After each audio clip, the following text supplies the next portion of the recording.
We just cranked the beats to 11. And Mal Webb, who's our amazing trumpet player, slide trumpet, he got up and improvised what we now call raver subtitles. It's sort of like his own mashup of Auslan, where he just acted out every word in interpretive dance and played trumpet in between. And all these like frothers for drum and bass, party animal crew were just watching and be like, what the hell's going on? Afterwards, they came up, they're like, mate, that was wicked. Yeah, permaculture. What's all this stuff? I want to get and grow some food, eh? That's brilliant.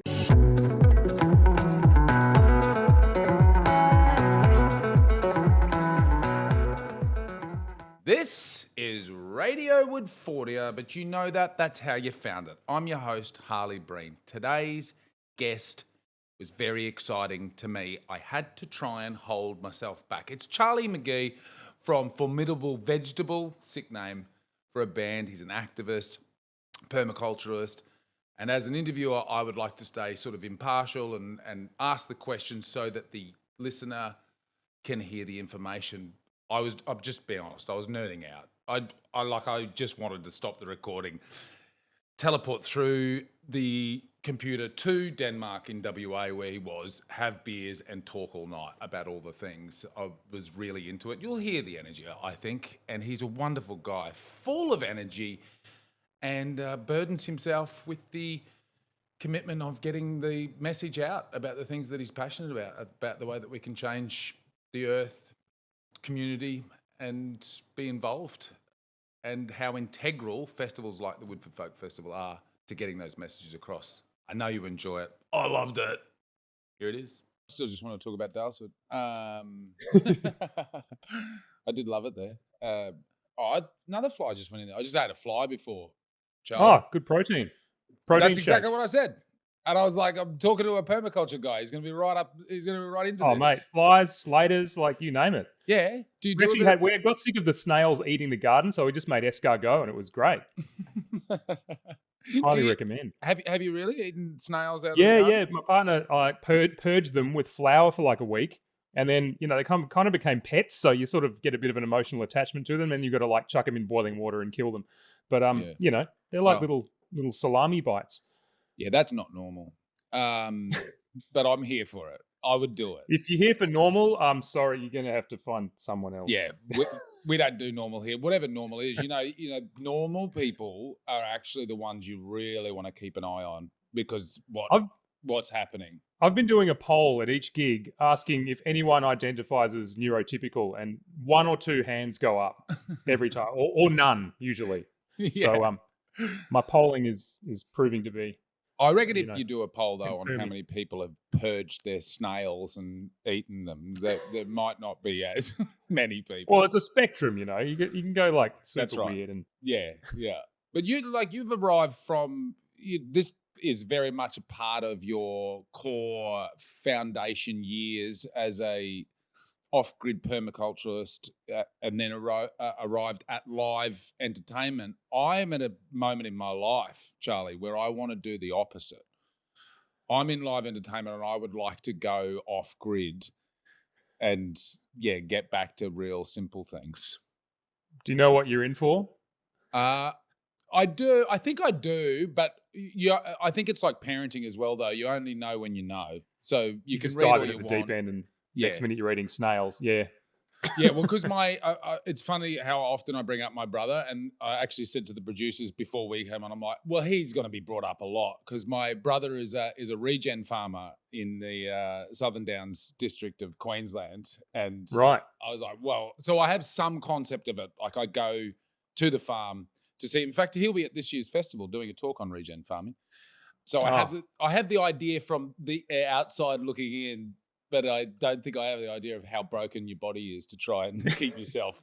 Yeah, I'm still trying to stand upright. I've forgotten that I'm bipedal the last few years. But that also comes from building a house. So, you can't just stop at gardening. You've got to just launch into building yourself a house out of straw bales that, your mates have grown because, like, how deep do you want to go?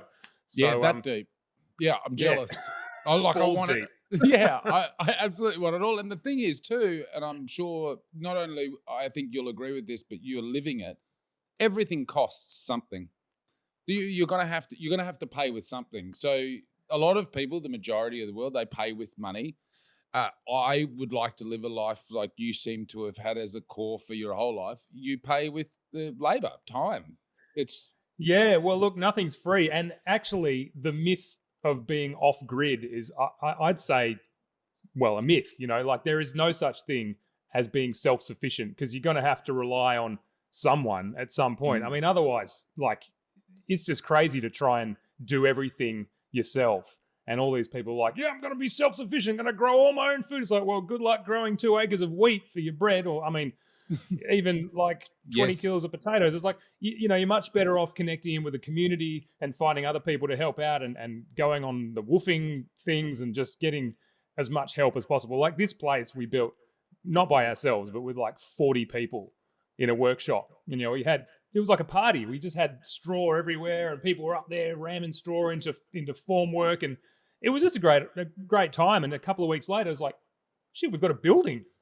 So So it's did you do? So I'm gonna nerd out so hard, and this is literally all I consume. Did you do straw into formwork and then fill that with a hempcrete by chance, or we looked into hempcrete, but funnily enough, it's really hard in WA anyway to do hempcrete in a local kind of way because it's all processed either over in Queensland or overseas, and so everything about hempcrete we have to import.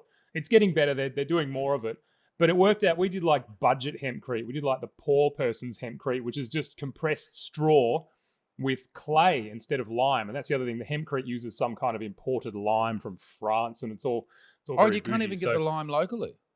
No, apparently that's the wrong kind of lime. Anyway, I just gave up on the hempcrete idea, and my partner, who's a natural building instructor, who taught people in Argentina how to build with straw. I mean, she's just a whole other level of beast mode with this kind of stuff. But she introduced me to a technique called light earth, which is what this building's made out of. And yeah, it's basically like rammed straw between a form with like a little bit of binding clay agent. slip. To bind it together. And it just holds together like a solid panel, and then you render over it. And so that's all it was. It went up in a few days. That's a little bit like the relative of a cob house. Yeah, it's like if there was a spectrum, cob would be up this end with like clay and straw, and like heaps of clay and not much straw, and light earth is down this end with mostly straw and a little bit of clay. So it's slightly different.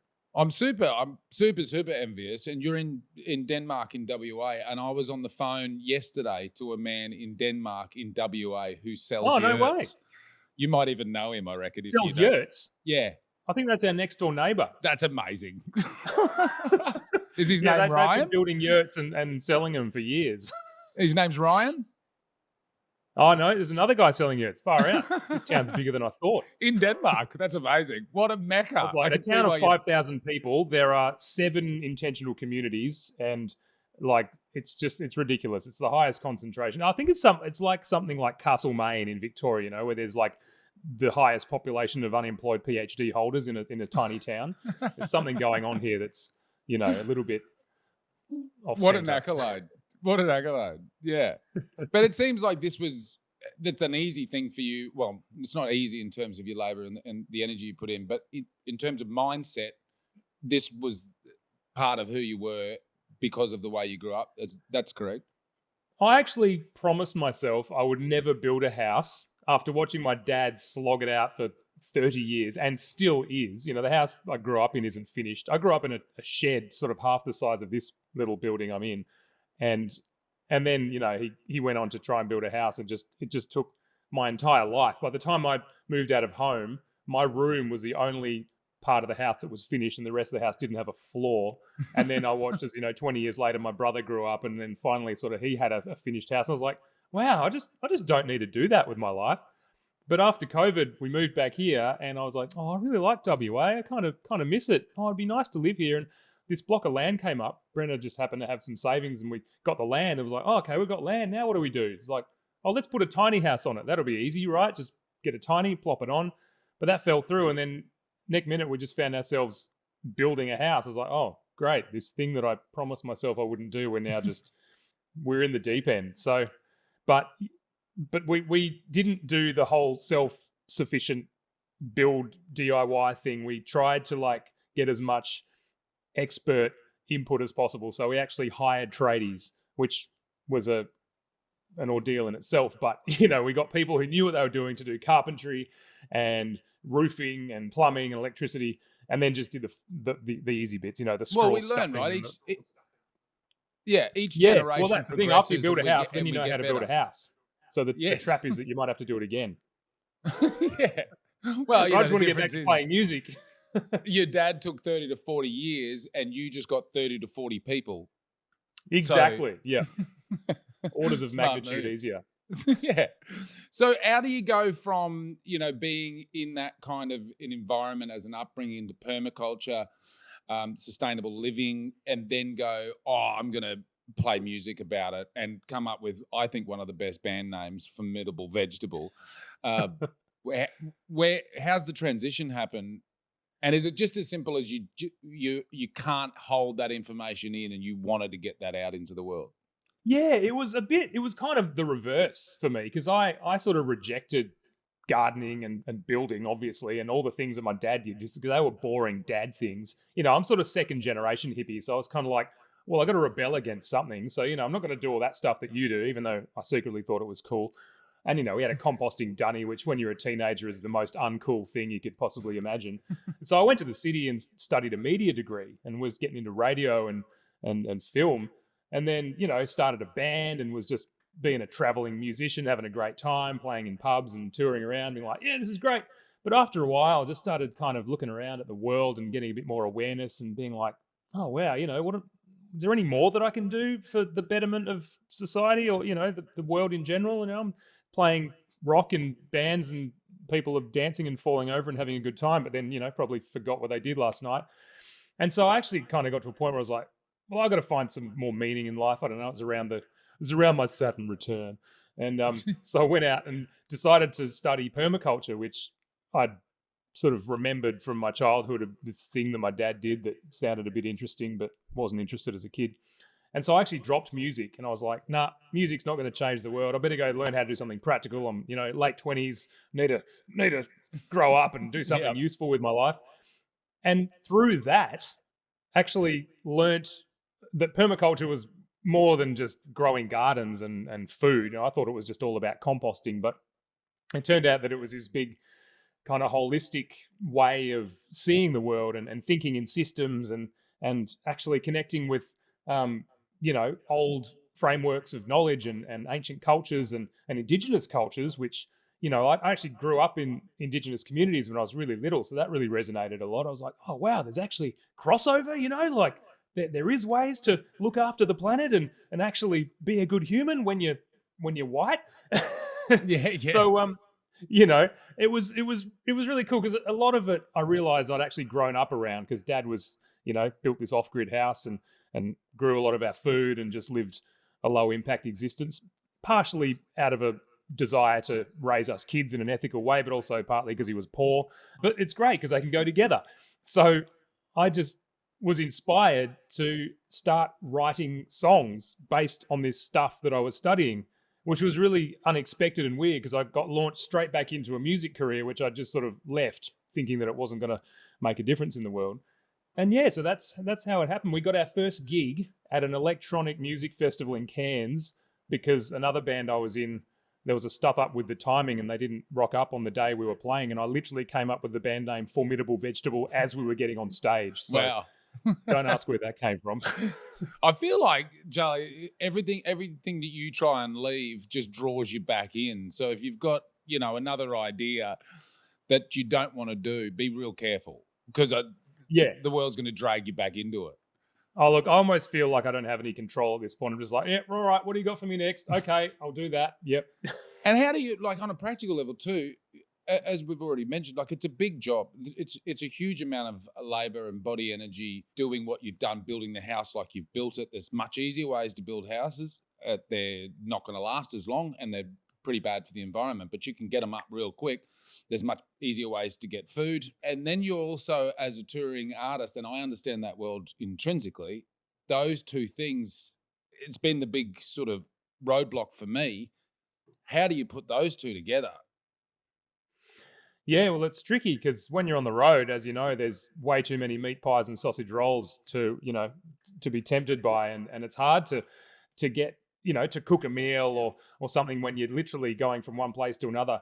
So we just have to And kind to of and to look at your land and make sure that it's healthy, and yeah, if it needs well, that's harvesting it. or attention. And it's kind of like I've I've sort of scaled back a bit in my hard linedness because for a while I was like, right, I've got to be the best, most ethical, permaculture sustainability guy that I can be because I'm singing about this stuff. And what if I'm a hypocrite? And so I actually took it to the point where I didn't fly for 7 years. I quit. I quit all air travel and bought a veggie oil. Bought a fire truck that I converted to run on waste veggie oil and built a Great. house in it in a little stage. So that was how we kicked around for a couple of years, and it was great. And it was like a much more localized, low impact way to tour. But as a result, I lost a lot of work, and I actually lost a lot of reach through our platform because we'd been touring internationally for about 7 years before that and getting, bigger and bigger gigs and playing at Glastonbury and doing all these epic shows. And when I Which quit is flying, not nothing, and nothing to just skim over like you did. You went to Glastonbury. I mean, that's massive. well, we played Glastonbury 5 times, and that was such an amazing privilege to be able to play at the biggest platform, festival wise, possibly in the world, and sing about this stuff and get a message out there that I thought was important. And a lot of people kind of gave us feedback. They're like, "Oh wow, this is really cool! Like you've inspired us to start this project or that project or do a garden or teach kids or whatever."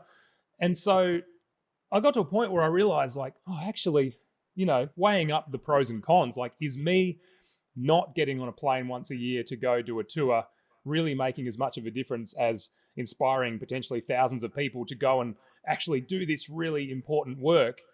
And so, yeah, it's the same thing with living at home and growing food and having a veggie garden and building your own house. It's like, well, that's great. Like, I could sit here living in paradise and enjoying my life. But if I don't actually go out there and do my work, what's the point? What's the point of me having a good life if other people are still needing to discover this stuff or get some kind of inspiration around it? So, we left for 3 months this year. We went back to Glastonbury because they asked us to come back, and I was like, look, can't say no again because this opportunity might not come back. We got a person in to rent, and she kept the garden going. We just planted heaps of broad beans and garlic, and job done. You don't have to worry about that for 3 months. And came back, and there was heaps of food, and the house was still standing. So we were like, oh yeah, well, we could possibly make this work. That's great. But, You do make it sound very easy. Everyone just go out there. Just build Oh, a yeah, house, no do some worries, permaculture, and then pop over to Glastonbury, and you'll come back Yeah. and you'll have heaps of food. And you'll just have garden. Yeah, I mean, I've nailed life. Like, it's just completely sorted from here on in. 42 years old, just kick back and relax. No, there's No, you still don't. stuff to do. But Yeah, yeah.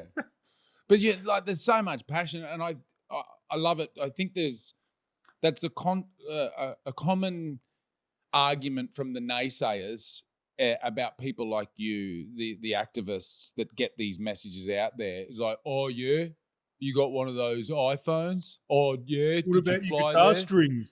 Yeah, it's like, well, these things doesn't all exist just in a vacuum where you've got to be this purist. And I've lived through that too. Everything has to be exactly right. You're like, no, I can just do what I can on this front. Yeah. And then, try and do better day by day. Like Yeah. where I shop and where I get my groceries, and I won't even bring their names up. Just some days I've run out of time and I've got to go to a Yeah. place I don't want to go to. Look, I'm totally with you, and I've been there, and a lot of like activist crew have been there. You find out some good cause, and you're like, right, yes, we've got to do this, and this is the thing we've got to do, and we've got to do it the best possible, purest way, and I've got to be pure. And I just don't have time for this purity mindset anymore. I mean, you just kind of dive in a bit deeper, and you see where it's ended up throughout history, and it's not good. I mean, Yeah. we're all in this together. If someone has some sense of like purity, then if that's different from someone else's, then what do you do then? I mean, that kind of goes into some dark territory. But we've just got to work with where people are at and call in each other and work together, because for me it's more about working as communities or as neighbors or as friends or just as humans, especially in this robot dominated kind of AI tech bro thing that's going on. It's like we actually need to get together as human beings and just see what skills we've got and what inspiration we have and how we can make shit happen and just do it, because that's the best we've got. And, you know, if you have to go and shop at a supermarket to get fed, well, you know, do that until you can do something else and then just keep trying to make it better. Yeah, But totally.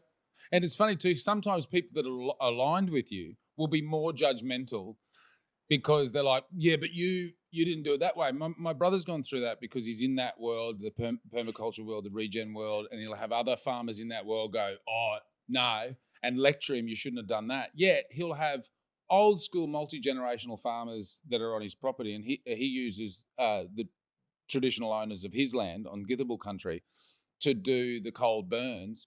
And these old, you know, third, fourth, fifth generation farmers are like, what are you doing there? Can we get in on that? Because your land's looking really good. He's like, sure thing. Yeah, let's do it.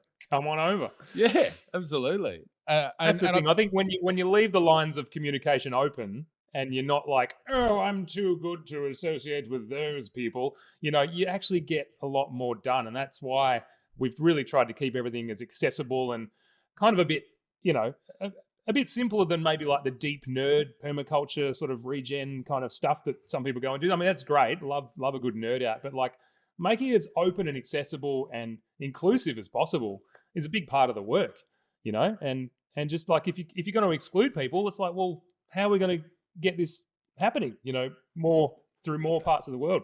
Absolutely. And that's where music, contrary to what you thought when you left it for the first time, will change the world because it's accessible and people can, in a soft way, you guys can sing. I think it's so great that you're at Glastonbury singing songs about vegetables and people are getting into it. And that's a great way to get a message out. Our first ever gig at Glasto, when we went there in 2013, we rocked up and our first venue was at this gigantic dome that was pumping out drum and bass to these like just party animal festival goers on the first day. And we rock up and the drum and bass band finished up and we're just there with a ukulele and a trumpet and some songs about permaculture. And we're like, how are we going to rock this crowd?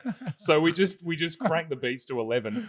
And Mal Webb, who's our amazing trumpet player, slide trumpet, he got up and improvised what we now call raver subtitles. It's sort of like his own mashup of Auslan, where he just acted out every word in interpretive dance and played trumpet in between. And all these like frothers for drum and bass, you know, party animal crew were just watching and be like, what the hell's going on? Afterwards, they came up, they're like, mate, that was wicked. Yeah, permaculture. What's all this stuff? I want to get and grow some food. Hey, that's brilliant. Yeah. So it's like, it was so unexpected, but we're like, wow, we got through to that crowd. Let's do it again. Yeah, and I mean, that is great. That other big equalizer, I think, correct me if I'm wrong, in the movement towards grow your own food was COVID, right? That moment that's made you move back over to that was you're huge, brought up. Yeah. That's where people were like going to supermarkets and things were bare and they're like, maybe I should know how to grow things. Yeah, I have to cook at home now. I better learn how to do that. Yeah, totally. I don't have a fry pan. No, it's been and so huge. You've noticed the uptick in that and people seeking information from you post that, trying to get the knowledge? Yeah, like me and my partner teach on permaculture courses as well from time to time, and we've noticed like a steady upward trajectory.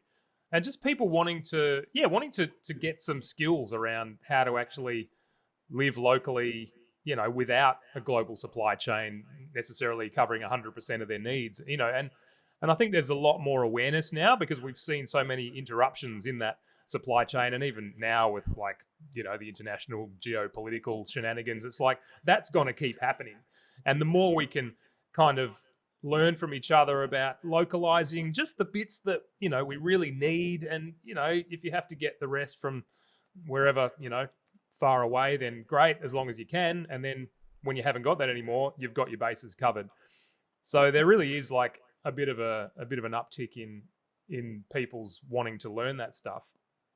And even just in our local community, you know, we've got a great little food bowl in the southwest of WA. There's heaps of local farms and local growers, and we just connect as a community and as people and kind of like buy our food directly from our local farmers. And our house, we actually even got the straw from a friend who's a farmer out in the wheat belt who grew us a couple of acres of wheat and then harvested the wheat, and gave it to the bakery and then gave us a straw. So for a while we could go to the bakery and get a croissant that was made out of our walls. It's like that kind of level That of is great. local food miles and building miles is kind of what you want to aim for, I reckon. Dude, that is top tier. You're living it. You're eating your wall is Literally. that is next level. It's like the Obviously, in gingerbread small house on parts. steroids.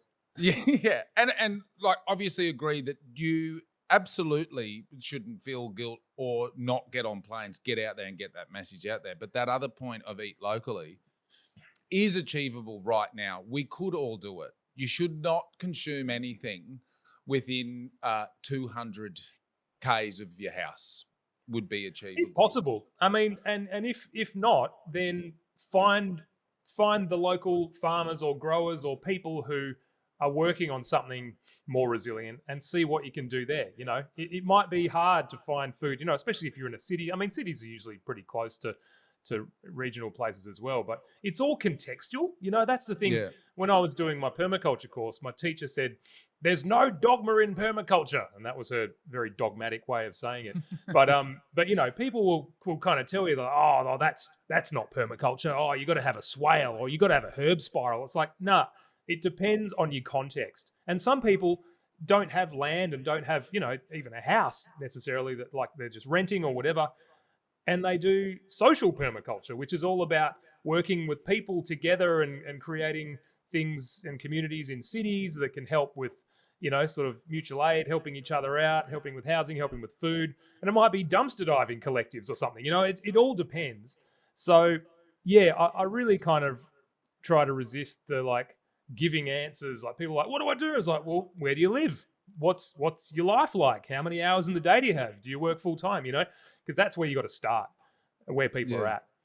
Yeah, because a lot of people think they want something, and it's actually something different. So it's hard to know what you want sometimes too. I just think even having this knowledge that this world exists out there is in a way a position of privilege. To know that you can, and to have the ability to find that, and then sometimes, let's be honest, those sorts of food can be on the per item more expensive than the food that is intensively grown on all sorts of different levels. And so it is a position of privilege. But I also think that the big gap here is the messaging, which you're such a huge and massive part of it. If we could get the message to people to go, yeah, there are actually solutions, even just this little step. You could just go here to get that one item. How do we do that better? And do you think the festival, and specifically, obviously, the Woodford Folk Festival, is integral in that connection of the messaging around what you're living and other people having a dip in the toe in? Totally, yeah. So I've got a real soft spot for Woodford because I came there more than 20 years ago as a volunteer in the sinology department. And so, I spent my first Woodford driving around, putting in signs and painting all the fun fact, Charlie, signs. I was painting my car in the sinology shed about 4 weeks ago. So amazing. I've seen where you're sinology. working. It's the central, the beating heart of Woodford. and what brought you here as a volunteer then to do that in that first year? How did you know about it to arrive doing that? It's interesting. I had a bit of a sliding doors moment in my early 20s where my mum was at me to get a job and like, why don't you save up to get some land and, just go get one of these mining jobs in WA. They're paying heaps of money. And I mean, like she meant well, but I was like, Mum, look, I'm not going to go work for the mines, And she's like, no, look, I mean, everyone's doing it. Like who are you to say you're better than anyone else? I was like, just blowing up the mother it's not my jam. But yeah, she kind of just kept at me and I applied for this job, like cutting up carrots in a kitchen on some bloody fossil fuel project up in the north and got the job. And I went to the interview and, he said, oh, yeah, cool, sign up here. I'll send you the contract, sign on the line and you'll be off. And it was for 120 grand a year or something. This is like to cut up carrots. Is that still on offer? Pretty I'll much. do it. I was like, well, me too. I was like, oh, well, yeah, cool. I can cut up carrots in some, outpost pipeline for some evil company, whatever. And I went to sign the contract and send it, and my finger literally wouldn't send the email. I'm like, I can't do this. And I ended up just closing my computer and taking off around the country with $2,000 in my bank account for a year and going to festivals. So it was like a pretty contrasting place to be versus working for some big fossil fuel project cutting up Well, carrots. going from financial security to broke, Yeah, but having yeah. So I was adventures. completely broke for 12 months. I was just busking and doing occasional gigs, drumming for bands on the way just to keep some money coming in, but mainly volunteering at festivals and just getting free camping and food and meeting great people. So I ended up at Woodford at the end of the year, and that was like the pinnacle festival experience. I was like, what is this place? This is awesome. And at the same time was getting a growing interest in permaculture and what am I going to do next? Obviously, if I'm not going to be working for the mines, I better do something useful. And that's kind of when that idea of like learning permaculture was sort of coming to fruition. So at Woodford, I started out by, well, we were out jamming every night, and I think we actually won the Woodford Volunteers talent competition at one That's point. what my notes say. Yeah, little band. So that was kind of like my little thin edge of the wedge to getting a gig later on. But at the same time, I was having this like kind of activist urges of like, I must educate people about growing their own food. And so I went around with my Sharpie, and there's still some in the dunnies at Woodford. Woodford dunny graffiti is like some of the best in the world. absolutely. And I thought, I can do that. So I went and wrote, grow food above every toilet block. Good. And it's some I've of them done a still poo there. beside it. But I, that was my first kind of attempt at Woodford artistic activism. But then I realized later on, like, if I sing about this stuff, that might have a bit more of an effect. And so, it's been such a great platform because people go to festivals and they want to have a different experience in their everyday life.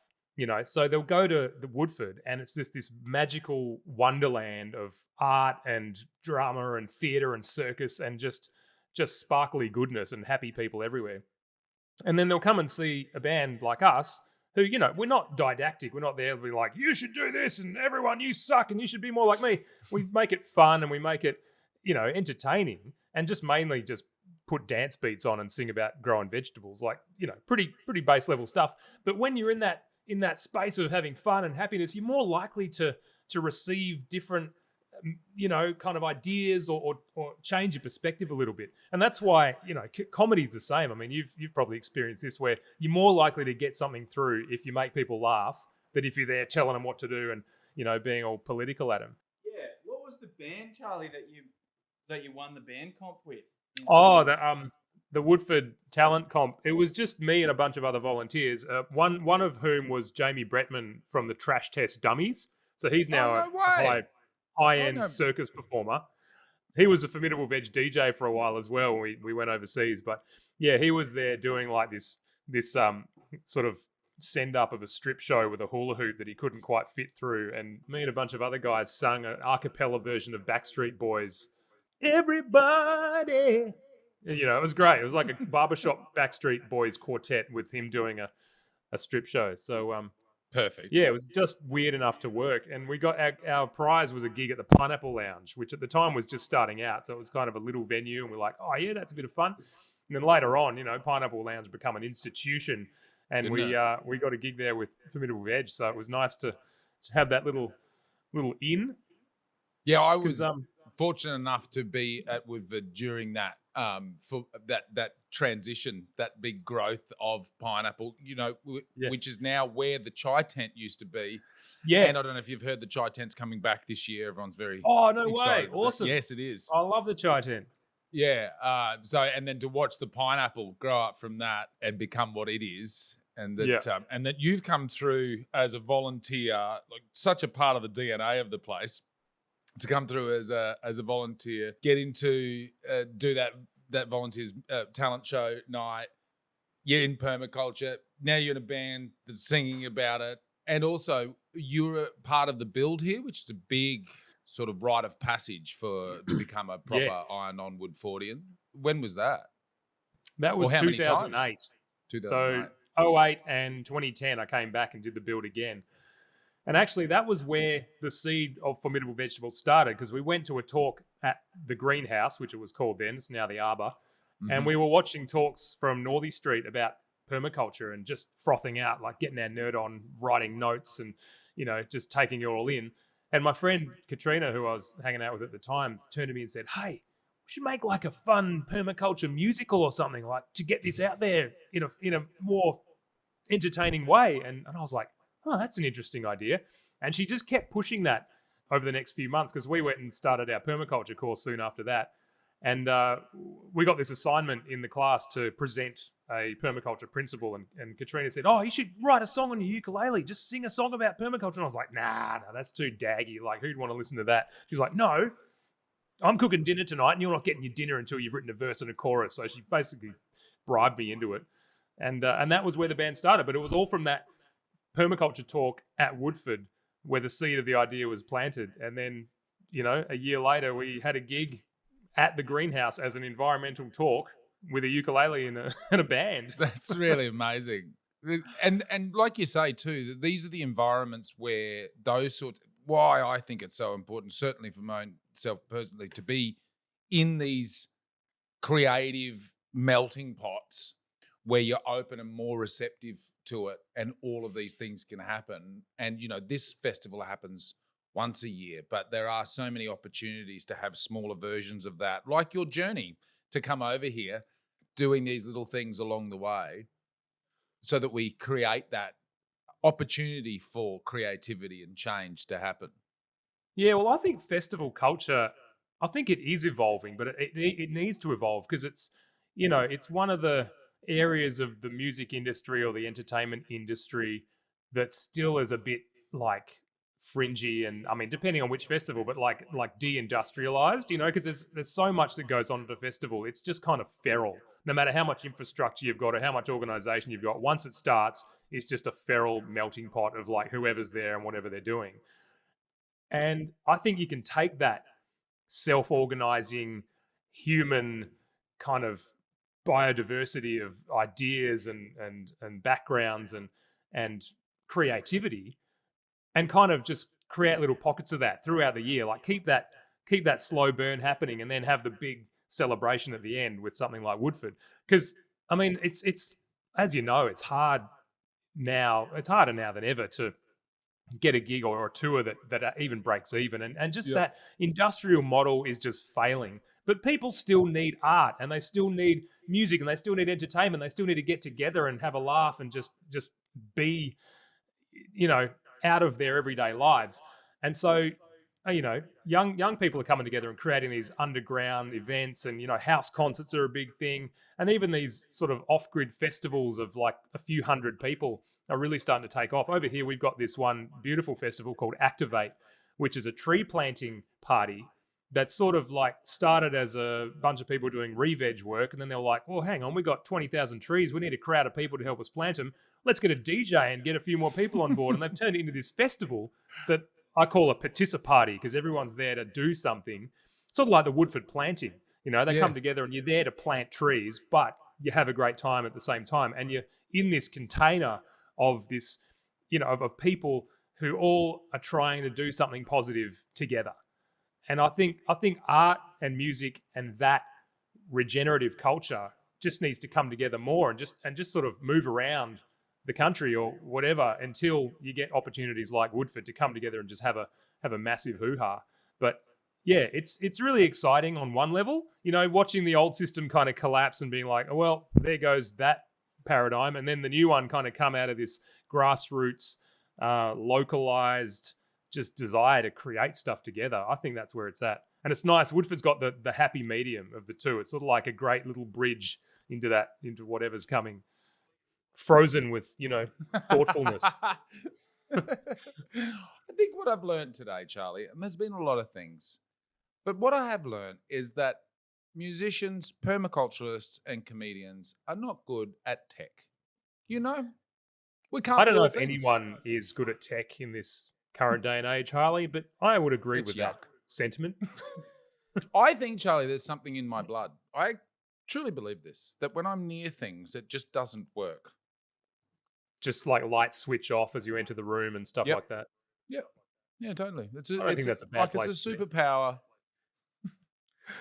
I'm actually considering writing like an anti-tech bro album, which is a bit off-brand, but then off-brand is kind of like a cool thing to write about as well. But yeah, it's tricky. Actually, let's talk about that. Being in Luddite in this day and age is an act of resistance.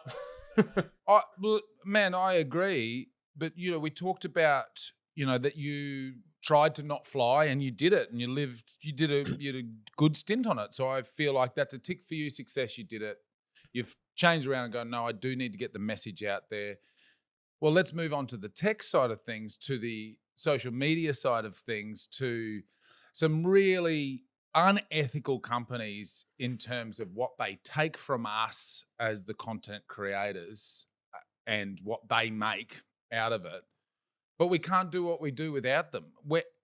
Where's the balance in that? Because you can't. I'd love to hear the song, by the way, anti-them, more, please. The reality is that we're going to have to be hypocrites and use the amount of messaging I've heard about how bad it is while looking at the reel. Yeah. Instagram telling you how bad the tech world is. Yeah. Oh, the irony. Yeah, totally.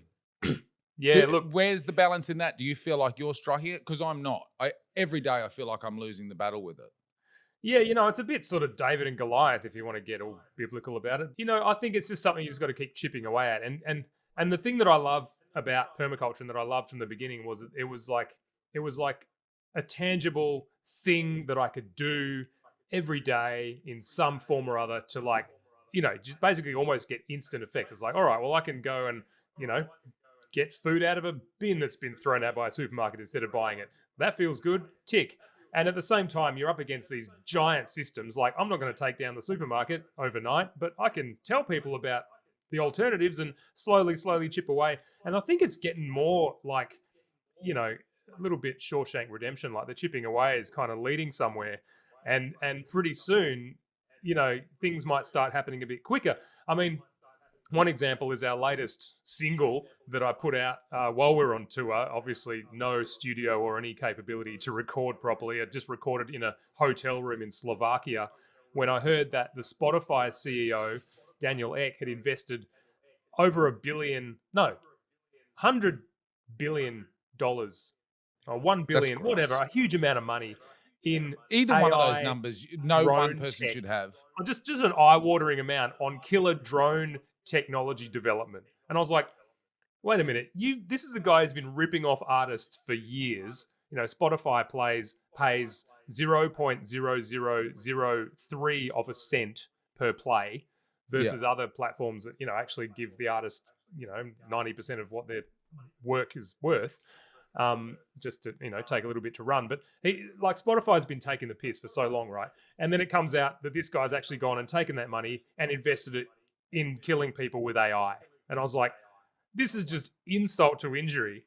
And I wrote this song called Spotify, where music goes to die, based on a quote that I heard another band say. And it went, funnily enough, it's our only viral hit. We got like 2 million views on Instagram, another evil platform. But that helped us get the momentum to actually get this message out there. And at the same time, a bunch of other bands were pulling all their music off Spotify. We did the same because I wrote the song as a placeholder to actually leave as our only song on Spotify after taking off all of our other content so that people would know where to go. And I said, if you want to listen to our music, go here. So we did that, and it actually spiraled into something way bigger than I'd expected. And these world-class performers and musicians and bands shared it. Reggie Watts shared it. And I was like, oh my God. And, this is people that I'd respected for so long. And then I saw a few weeks ago, Spotify's share price just kind of going, meh. And I was like, yes, I'm part of something bigger. So it's not that, I can go out and take down a big evil company like Spotify, but I can lend my voice to my platform to that. And together we can take them down. We're like the little birds that are pecking at the eagle as it's flying along, Totally. Trying to get it away from its eggs or something. It's like, if enough of us do that, it's like that cartoon with the big fish getting chased by the school of little fish shaped as a big fish. With Yeah, absolutely. Collectivize. There's more of us than there is of them. And you guys can stay around if you start doing the right thing. Otherwise, we're coming at you. And that's why music is so dangerous, because, you can get a lot of people. If you can get a whole bunch of people to dance, imagine what else you can get them to do. Well, there now though, and I don't want to be an alarmist, the volume of AI produced music. Now, of course, AI, there's one thing AI will never do, and it will never replace, is the live environment. But in terms of them controlling the narrative and getting the message out there, well, they can just fill their apps full of artificially intelligent, in inverted commas, produced music, and then that connecting those messages gets even harder. Yeah, I've been thinking about this, and I'm trying to think of what our next album's going to be about. I don't want to be anti anything. I don't want to go too negative or like, oh, look, here's a problem and no solution. But I was thinking in terms of the AI music explosion, and again, the other thing about Spotify is like a vast number of their artists are now just purely AI. So they're creating these artists, they're putting them on their playlists, getting all of the profit from their royalties and just keeping it in their own companies. It's not even benefiting artists or listeners. I mean, who wants to listen to AI slop? But I heard today that there's been a number one hit, the first number one AI hit from some AI band. I don't even know what it's called, based on obviously, harvesting material from real human artists and remashing it into some AI thing, which the humans get no credit or remuneration for. It's just a complete theft, rip-off, and then, kind of recontextualization.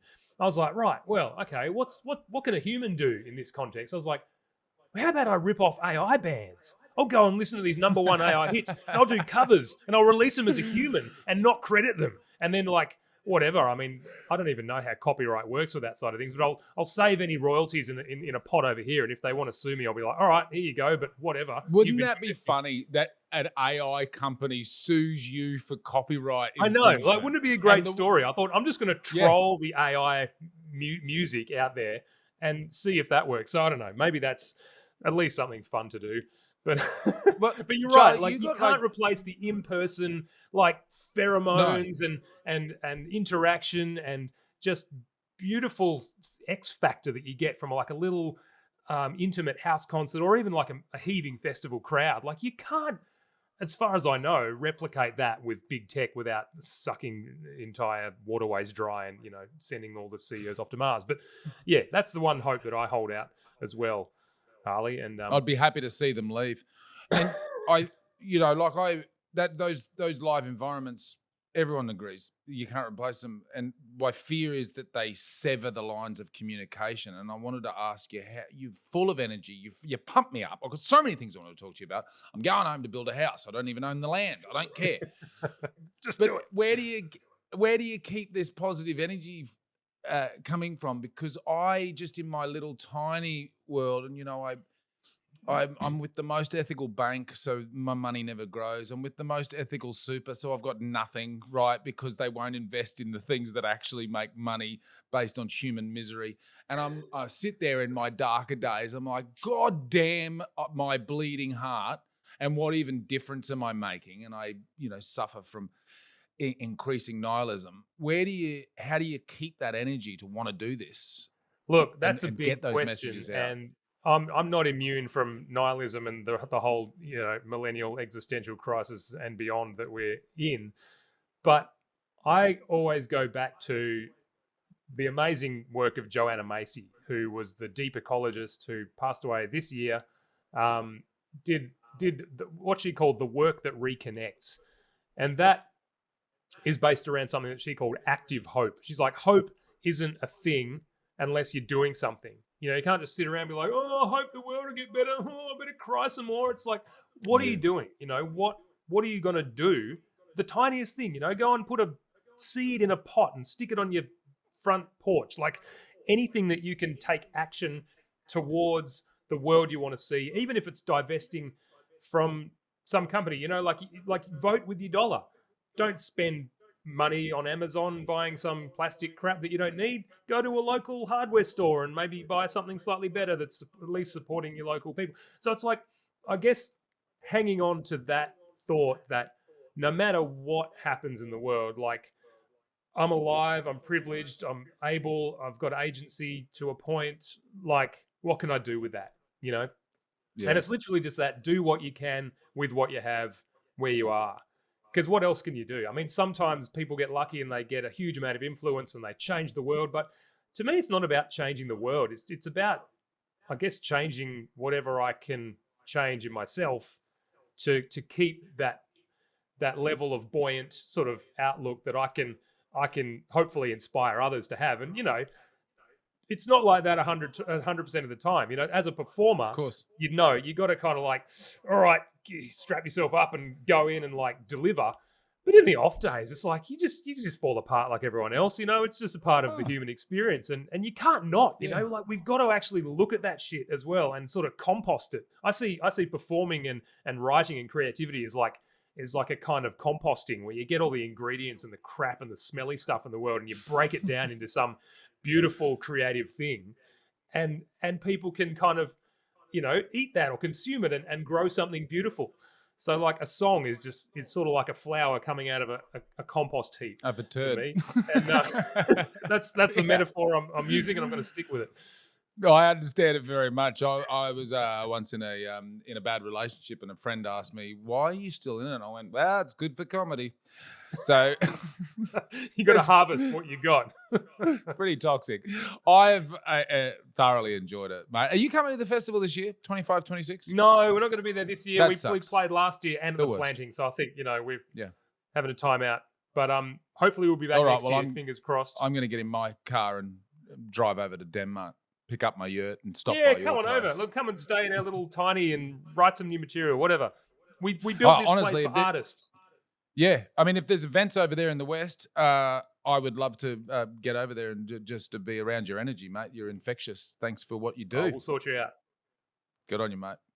Well, there it is. I told you, you heard my energy. Charlie Mgee, what a formidable man. What a great thing that he does, getting the message out there. Thank you for listening to this. If you got something out of that, send it out into the world. Tell friends about it. If you didn't get something out of it, what happened? Did you not have the volume up? It was brilliant. Anyway, I've been recording it on Gin Butter Country, and it was produced by the wonderful people at Woodford Inc. And the music was provided by the East Pointers. Thank you for tuning in. Bye-bye. This is Radio Woodford.